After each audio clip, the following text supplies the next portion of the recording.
नमस्कार मंडळी, आज आपण बनवणार आहोत सगळ्यांचे फेवरेट उकडीचे मोदक।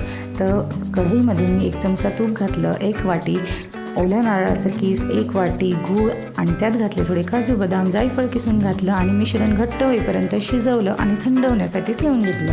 नंतर कढईमध्ये 1 वाटी पाणी, अर्धा चमचा मीठ, 1 चमचा तूप आणि 1 वाटी तांदळाचं पीठ घातलं। तांदळानुसार पाणी कमी जास्त होऊ शकतं, घाबरायची गरज नाही। 2 मिनटं वाफ काढून घेतल्यानंतर जर पीठ कोरडं वाटत असेल तर गरम पाण्याचा चपका मारून पीठ चांगलं मऊ मळून घ्यायचं। आणि आता इथं आपण पीठ मऊ चांगलं मळून घेतल्यानंतर साचा घ्यायचा आहे। साच्याने एकसारखे मोदक तयार होतात। साच्याला तूप लावून घ्यायचं, पीठ लावून घ्यायचं सगळ्या बाजूनी आणि सारणाचा गोळा भरून बाहेरून पीठ लावून आपले दाबून असे मोदक मस्त रेडी करून घ्यायचे। एकसारखे मोदक तयार होतात। नंतर दुधामध्ये मी थोडं केसर भिजवलं होतं, ते लावून 5 मिनटं वाफ काढून घेतली आणि आपले मोदक रेडी आहेत।